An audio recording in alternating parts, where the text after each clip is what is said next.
pierdo el hilo. Entonces, bueno, los que entraron, pues están, y los que no, pues después escuchan la grabación. Entonces, vamos a empezar.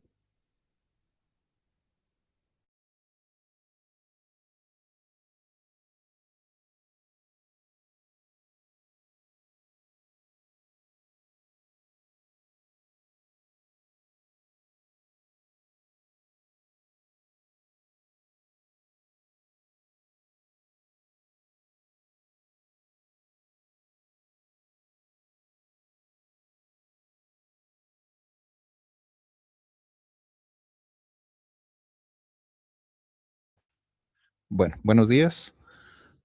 Vamos a ver cestos de aves. Entonces, hoy vamos a ver cestos que afectan a pollos, pavos, patos, gansos, palomas, perdón, pavos y patos.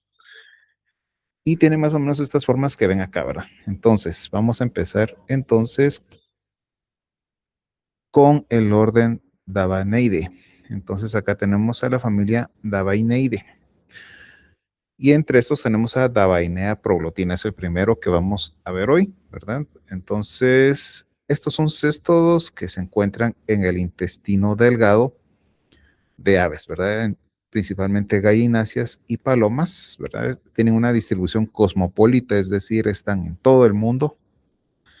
Su tamaño es bastante pequeño, mide de 0.5 a 3 milímetros, ¿verdad? Son bastante pequeños.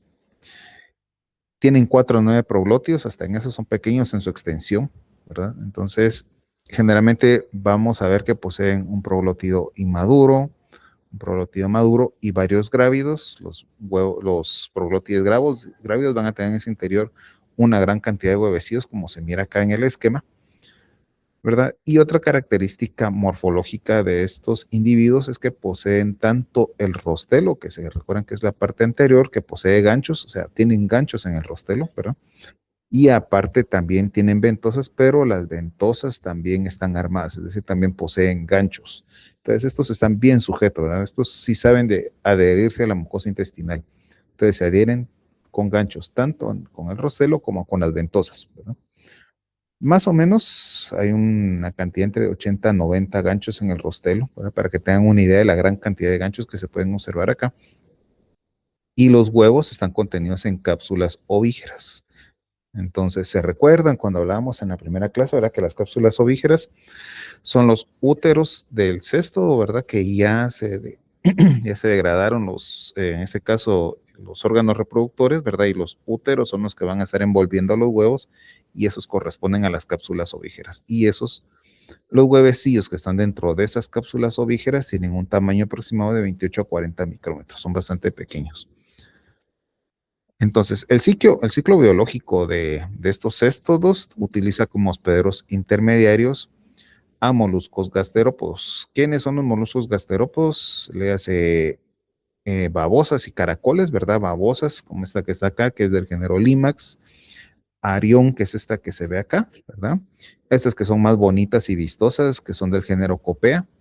Y los caracoles, como estos que tienen esa conchita así vistosa, ¿verdad? Que son del género Agriolimax. Entonces son los que nosotros podemos observar que son como hospederos intermediarios que van a contener en su interior la fase larvaria, que en este caso es un cisticercoide, ¿verdad?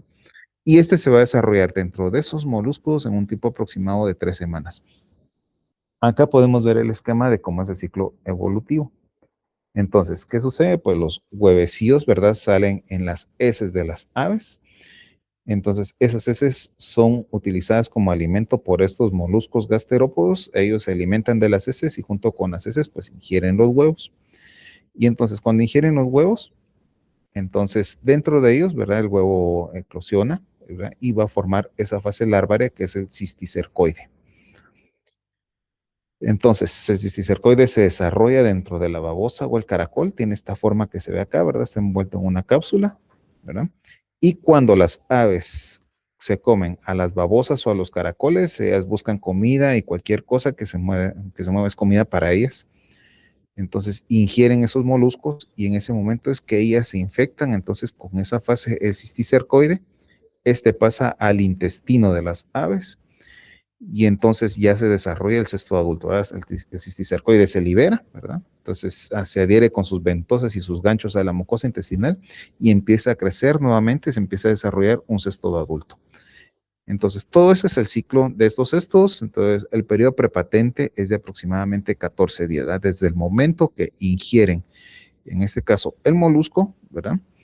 Hasta que nosotros podemos empezar a observar nuevamente huevos en heces. Entonces, básicamente ese es el ciclo evolutivo de estos cestos. Y vamos a ver que es muy similar al resto de cestos que vamos a ver más adelante. Entonces, la siguiente que tenemos en la lista es Railetina cesticillus, que también afecta a aves domésticas de todo el mundo. Le hace galliformes en primer lugar, por ahí también afecta a columbiformes y a otro tipo de aves, incluso aves silvestres también, ¿verdad? Entonces se encuentra también en intestino delgado y estas son un poquito más grandes. Estas pueden medir de 4 hasta 15 centímetros de longitud, tienen unos 2 a 3 milímetros de ancho y el escólex, como se ve acá, es esto que está acá. Aquí se mira también en esta microfotografía, ¿verdad? Entonces es largo, entonces no está como que bien desarrollado o muy marcado con relación al resto del cuerpo, ¿verdad? Entonces es así como larguirucho, ¿verdad? Y bastante corto y se continúa, ¿verdad? Entonces, con los proglótides. Entonces, si vemos acá, ¿verdad? También posee un rostelo, que es este que está acá, ¿verdad? Tiene 400 a 500 ganchos acá para que tengamos una idea.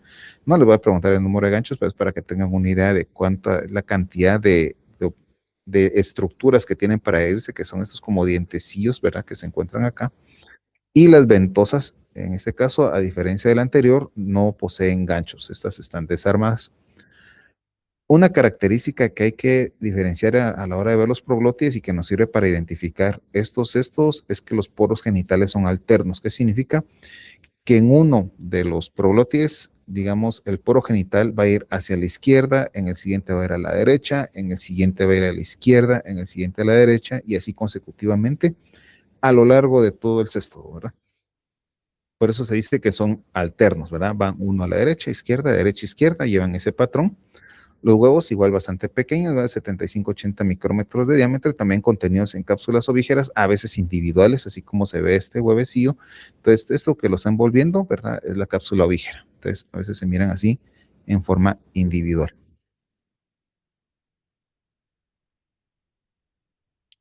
El ciclo biológico, entonces, acá son los que actúan como hospederos intermediarios, son escarabajos coprófagos. Todo este montón que ven acá, ¿verdad? Este es Anisotarsus, acá está Cratacanthus, ¿verdad? Calatus, Stenocelus, Amara, ¿verdad? Solenophorus, ¿verdad? Todos estos ácaros, estos géneros de ácaros son los que sirven como hosperos intermediarios, que de nuevo, ¿verdad? Las aves defecan, van ahí los proglótides con los huevos se liberan en el medio ambiente, los ácaros se alimentan de las heces y junto con las heces se alimentan de los huevos de los cestodos. Y de nuevo, dentro del ácaro, ¿verdad? Se va a desarrollar el cisticercoide y posteriormente entonces ya se desarrolla el cesto adulto cuando el ave consume el ácaro. Otros hospederos intermediarios que también actúan acá pueden ser moscas domésticas, ¿verdad?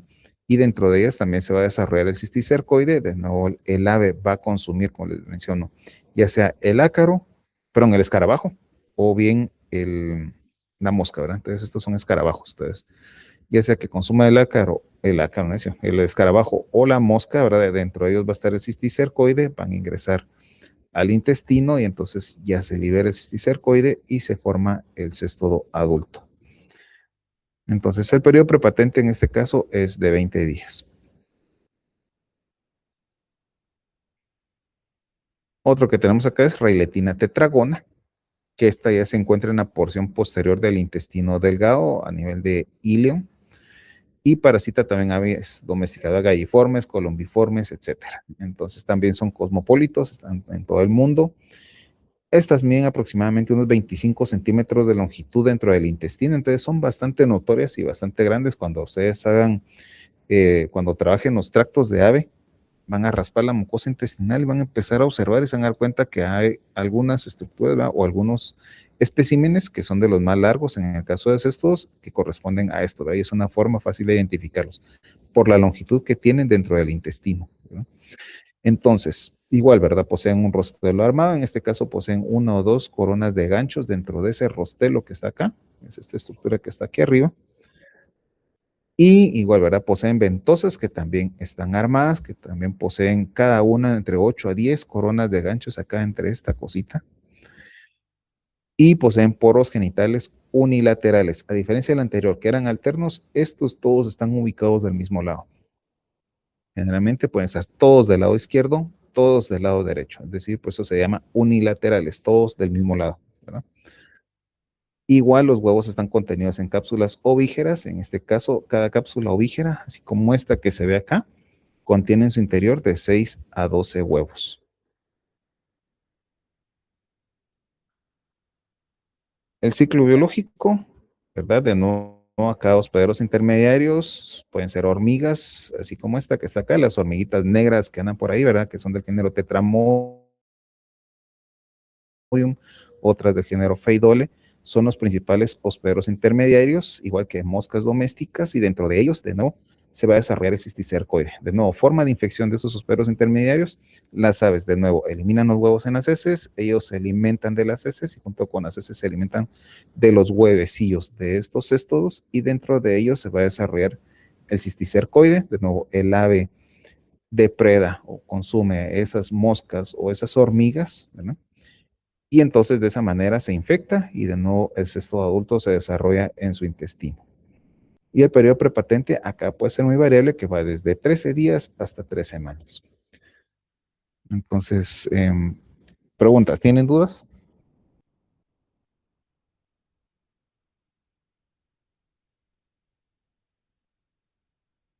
¿Vamos bien? Ok, bueno, entonces ahora vamos a ver otro cesto que es Trailetina equinobotrida.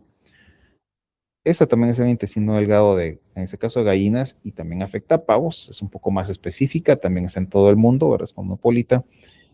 Y esta de nuevo, ¿verdad? Tetragona. ¿Cuál es la diferencia?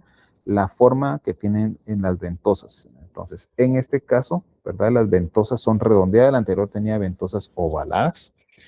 Entonces, de nuevo, en el interior aquí se mira mejor en detalle. Miren todo el montón de coronas de ganchitos que tiene ahí adentro de la ventosa, ¿verdad? Entonces, está la ventosa y alrededor tiene aproximadamente 8 a 10 coronas de ganchos. Así es como se miran, así como se ve acá, para que tengan una idea. Entonces, sabe adherirse muy bien a la mucosa intestinal.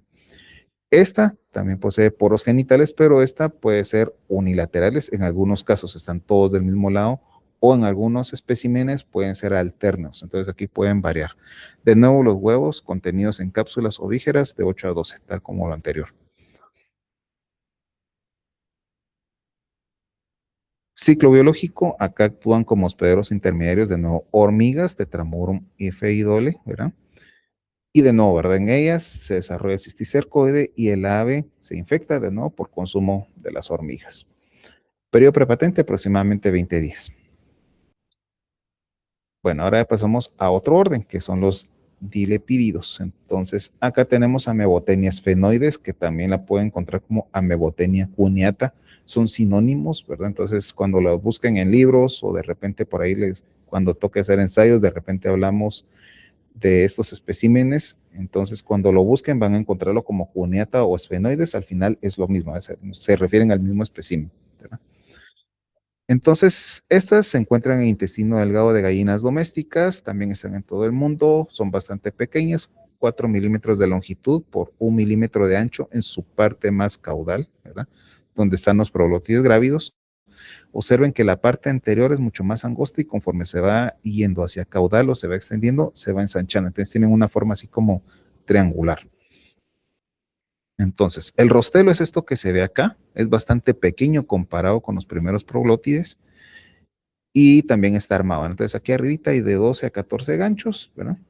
Entonces, y en este caso los poros genitales, ¿verdad? También son alternos, derecha, izquierda, derecha, izquierda. Los úteros también tienen forma de saco, ¿verdad? De nuevo, tienen forma lobulada, se dice, forma como de lóbulo.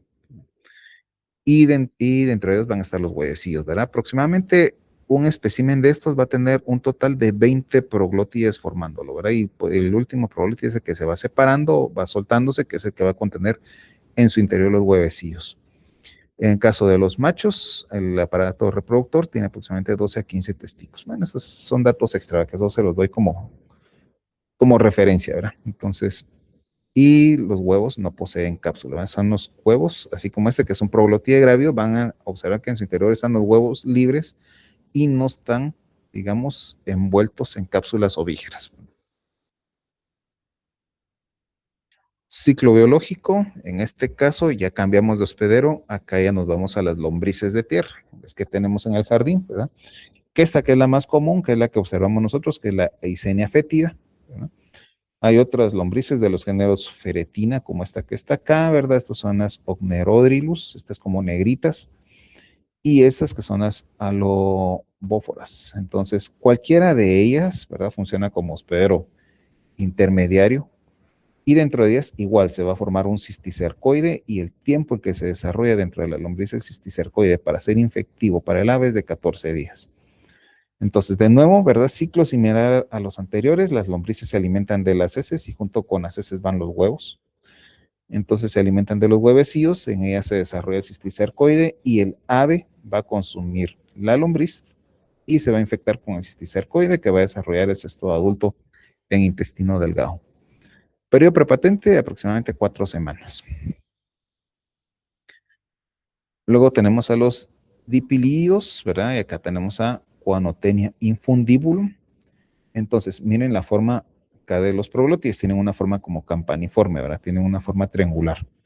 Entonces, estos los vamos a encontrar aproximadamente, dice a la mitad anterior del intestino delgado, sería yeyuno, por decirlo así, ¿verdad? Entonces, donde vamos a observar estos especímenes adheridos a la mucosa, pueden afectar a gallinas y pavos, tamaño aproximado 23 centímetros de longitud, son bastante largas. Y como les decía, esa relación, ¿verdad? Los proglótides son así triangulares o con forma de campana. El rostelo es esta estructura que está acá, ¿verdad? Acá están las ventosas. Tiene una forma así como triangular también, ¿verdad? Entonces las ventosas están armadas, el rostelo también, ¿verdad? Tiene entre 16 a 26 ganchos. De nuevo, poros genitales, ¿verdad? Alternos irregularmente. ¿Qué significa? Que de repente hay uno a la izquierda, aparecen dos a la derecha, uno a la izquierda, tres a la derecha, de repente dos a la izquierda y así consecutivamente. No tienen como que un orden. Entonces, por eso se dice que son alternos irregulares, porque de repente hay uno a la derecha, otro a la izquierda, o aparecen tres a la izquierda y otro a la derecha. Son aleatorios, ¿verdad? Derecha, izquierda. Entonces, a eso se refiere cuando son alternos irregularmente. Y el útero, ¿verdad? Tiene una forma saquiforme también, similar a los anteriores, ¿verdad? Y de nuevo, los huevecillos van a estar dentro de los proglótides en forma individual, ¿verdad? Sin cápsulas ovígeras. Ciclo evolutivo, ¿verdad? De nuevo, vamos a lo mismo, ¿verdad? En este caso, hospederos intermediarios, moscas domésticas, escarabajos también, ¿verdad? Geotropes, Afodius, que es este, Calatus, que son estos chiquitos negritos que a veces observamos por ahí en los patios, ¿verdad? Tribolium, que es este. Entonces, también actúan chapulines y saltamontes en estos ciclos. Entonces, de nuevo, ¿verdad? Todos ellos se infectan por consumir heces de aves, ¿verdad? Que llevan los huevecillos, ingieren los huevecillos. De nuevo, el cisticercoide es la fase que se desarrolla y el ave pues se come a estos insectos, ¿verdad? Moscas, escarabajos o chapulines y saltamontes y así es como se infecta y se desarrolla el cesto adulto. Entonces, más o menos el cisticercoide tarda en madurar dentro de estos hospederos intermediarios, aproximadamente 20 a 48 días, y el periodo prepatente va de 2 a 3 semanas. Si se dan cuenta, les estoy mencionando tiempo que tarda en desarrollarse el cisticercoide y en volverse infectivo dentro del huésped intermediario y el periodo prepatente. Entonces, esos dos datos pónganles coco, ¿verdad? Son importantes para aprenderse en el ciclo evolutivo, así como también los géneros, vea cómo cambian los géneros y los tipos de hospederos intermediarios. Entonces, pónganle atención a eso. Luego tenemos a los himenolépidos y acá tenemos a Hymenopletis carioca, que es este bicho que está acá. Entonces, este afecta, ¿verdad? Intestino delgado, ¿verdad? De pavos, pollos, por ahí a otras gallináceas, algunas silvestres. Y estos miden entre 30 y 80 milímetros de longitud y 0.5 milímetros de ancho. Son bastante pequeñitos, ¿verdad? Son estos que están acá, pero sin embargo, a pesar de que la longitud es pequeña, miren la gran cantidad de proglotíes que poseen. Entonces, de nuevo, rostelo, ¿verdad? Con una corona de ganchos, este que está acá, ¿verdad? Bastante prominente. Ventosas desarmadas, aquí no hay ganchos en las ventosas. Y se dice que es aparentemente apatógena. ¿Por qué? Porque solamente posee un rostelo armado con ganchos, pero no posee ganchos en las ventosas. Y se cree que los daños que se producen por enteritis a la mucosa intestinal están más dados por todas las que vimos anteriormente que por esta. ¿Cuál es la importancia de esta? Que la vamos a encontrar en la mucosa intestinal, posiblemente un animal con enteritis. Hacemos la necropsia porque se murió, ¿verdad? Por una enteritis severa. Y posiblemente encontremos otros estos y posiblemente ellos sean los principales agentes causales de esa enteritis. Y entonces, ¿qué hace Hymenopeltis carioca? Está ahí también alimentándose, pero lo único que está haciendo es complicando el cuadro clínico. Por eso se dice que es relativamente patógena, pero al final está consumiendo alimento, ¿verdad? Igual es un parásito, igual está provocando daño a la mucosa intestinal, pero no es como que el agente causal primario de los daños a la mucosa intestinal. Cuando lo veamos en patogenia, vamos a verlo mejor. Entonces, ciclo biológico, ¿verdad? Hospederos intermediarios, escarabajos también, ¿verdad? De nuevo, lo mismo, Aphodius, Queridium, Anisotarsus, ontófagos, ¿verdad? Moscas, Stomoxys calcitrans, ¿verdad? Se recuerdan de Stomoxys. Resulta acá que también es un huésped intermediario de estos. Y de nuevo, cisticercoide desarrollado dentro de ellos en un tiempo de 20 a 48 días y el periodo prepatente 14 días. Bueno, ahora sí, la patogenia de los estudos en aves, básicamente todos hacen lo mismo, ¿verdad? Entonces todo se resume en este cuadrito que está acá. Entonces, primera acción patógena, acción traumática por penetración de los escólex, ¿verdad? De esta cosita, ¿verdad? En la mucosa intestinal. Entonces, penetración del escólex, daño a la mucosa intestinal, acción irritativa por ese daño, ¿verdad? Esa lesión que provoca entonces al adherirse a la mucosa intestinal va a estimular las terminaciones nerviosas del intestino a nivel de la mucosa intestinal. ¿Qué pasa si se dañan las terminaciones nerviosas? Se altera el peristaltismo intestinal y entonces, ¿qué tenemos?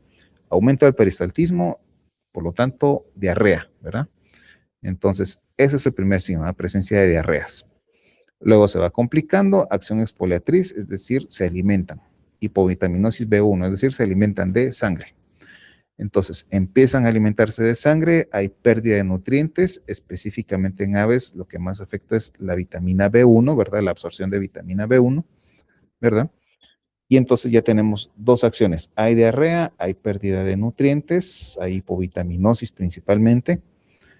Y luego tenemos un tercero que es la acción bacterífera por lesiones. Entonces, el agente adherido a la mucosa intestinal provoca una lesión más grande, eso provoca una úlcera. Hay bacterias que se encuentran dentro del tracto intestinal. Entonces, alguna de esas va a ingresar a la lesión, va a empezar a alimentarse de esas lesiones, ¿verdad? Y entonces ya hay una infección bacteriana secundaria y proliferación de bacterias dentro del tejido. Y entonces eso va a provocar enteritis que puede ser de tipo necrótico. Entonces, ¿por qué el tejido se empieza a morir, verdad? Las lesiones ulcerosas se hacen más grandes, se va extendiendo en toda la mucosa intestinal.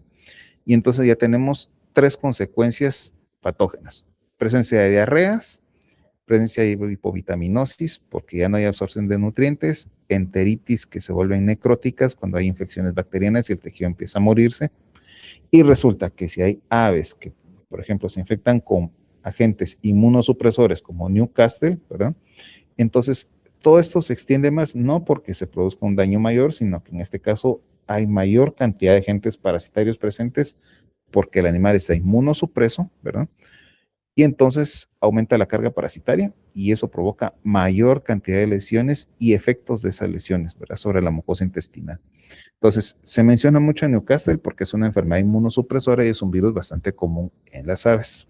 Pero cualquier otra causa, desnutrición, estrés, todo lo que ocasione una inmunosupresión en el ave, hace que aumente la carga parasitaria, ¿verdad? Porque no hay algo que ayude a contener a esos agentes parasitarios y entonces, por lo tanto, se aumenta el efecto patógeno. ¿Y qué pasa? Pues se muere el ave, ¿verdad?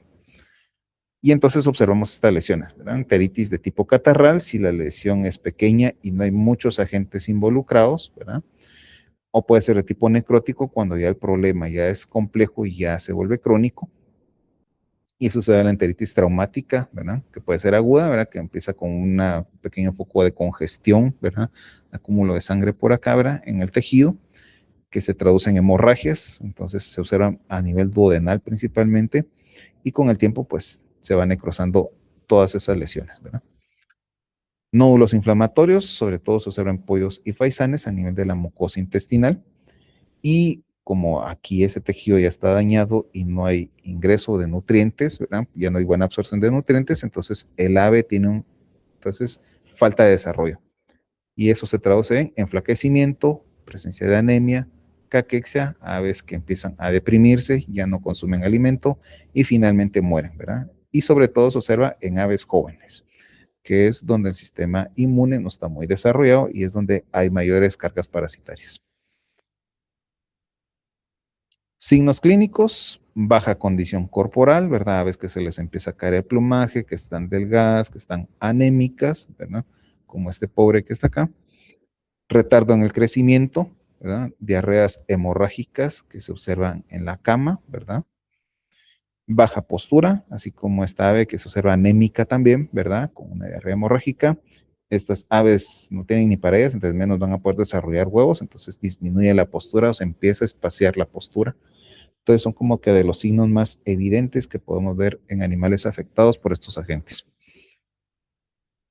Diagnóstico, nuestro siempre útil y efectivo examen de flotación, ¿verdad? Examen coprológico.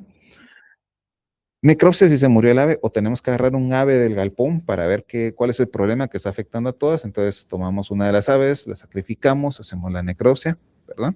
Y vamos a observar las lesiones a nivel intestinal y vamos a colectar especímenes si están acá, ¿verdad? Entonces ya en base a las características morfológicas que ya ustedes conocen ahora, ¿verdad? Ya podemos identificar y definir qué agente parasitario o cuál de todos, ¿verdad? O qué agentes parasitarios están presentes acá. Entonces acuérdense que también acá puede haber coccidiosis y otro tipo de agentes parasitarios que ustedes ya conocen que vieron en Parásitos 1. Entonces hay infecciones asociadas, ¿verdad? Entre parásitos, en este caso el mintos, pueden haber protozoos, etcétera, ¿verdad? Ver qué es lo que está provocando el cuadro y en base a eso entonces ya hacemos nuestro tratamiento. Y a veces pues se hace diagnóstico molecular más que todo cuando alguien está haciendo tesis o está haciendo alguna investigación, más que todo cuestiones de tipo epidemiológico donde ya se tienen que identificar especies o subespecies en algunos casos. Eso ya es algo extra, ¿verdad? Ya no es algo clínico, sino ya son fines un poco más allá, cuando se quiere identificar nuevos especímenes, etcétera. Tratamiento y control. Entonces, primero, control de hospederos intermediarios. Si logramos controlar la presencia de escarabajos, lombrices, moluscos, gasterópodos, moscas, ¿verdad? Entonces, vamos a cortar el ciclo del agente parasitario y entonces ya con eso ya ganamos bastante. Entonces, importantísimo eso, el control de hospederos intermediarios, ya sea en una explotación avícola o en aves de traspatio. Y para tratar a los animales, niclosamida se puede utilizar 50 a 100 miligramos kilo, ¿verdad? Entonces, este es bueno, ya lo vieron en Pharma, ¿verdad? ¿Cuál es entonces el mecanismo de acción? Y el praziquantel, ¿verdad?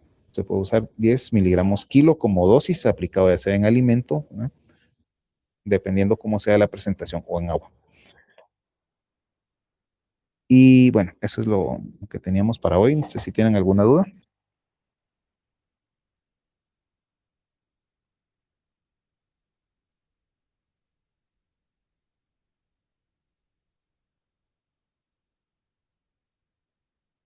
¿Dudas, comentarios?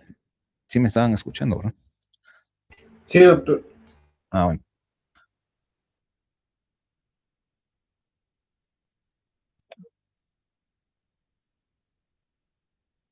Bueno, entonces si no hay dudas, pues ahí estamos. Entonces nos vemos. Ah, mañana tenemos clase. Sí, mañana a la 1. Gracias, doctor. Gracias, Bueno, doctor. bueno, feliz día.